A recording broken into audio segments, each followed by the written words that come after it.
Bir də nə deyəcəydim? Yəni bəziləri var ki, məsələn, məhsulunu satır, amma ancaq məhsulunu çəkir, məhsulu haqqında danışır.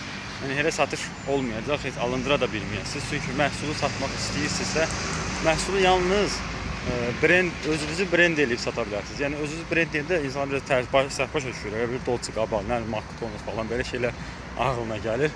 Çünki bir neçə dəfə danışmışam, ancaq o elə başa düşürlər. Brend yəni nədir? İnsanlar sizin üzünüzü görəndə sizin məhsulunuzu xatırlasın. Məsəl üçün mən o qədər dəmir haqqında, qapı haqqında, darvaza haqqında danışıyorum ki, insanlar mənə görəndə mən ancaq darvaza yada düşür. Və yaxud darvaza, qapı görəndə mən yadlarına düşürəm. Yəni mən öz brendimi düzəldirəm, belə deyim. Sabahlarım siz nə satsanız belə, siz onun haqqında danışmalısınız və özünüzü göstərməlisiniz. Özünüz kamera qarşısına çıxmalısınız. Kamera qarşısına çıxmayıb danışsan, ancaq məhsulunu göstərsən, sən brend düzəltmirsən, sadəcə video çəkirsən, o videoda tez unudulur və eləlikcə məhsulunu sata bilmirsən. Ona görə özünü çəkmək mütləqdir, amma necə çəkmək, nə tər çəkmək, nə tər onu alaşmaq, nə tər bu qınaq olsa çəkilmək isə Telegram kanalda bu haqqında danışan və sərbəst rahat başlaya bilərsiniz.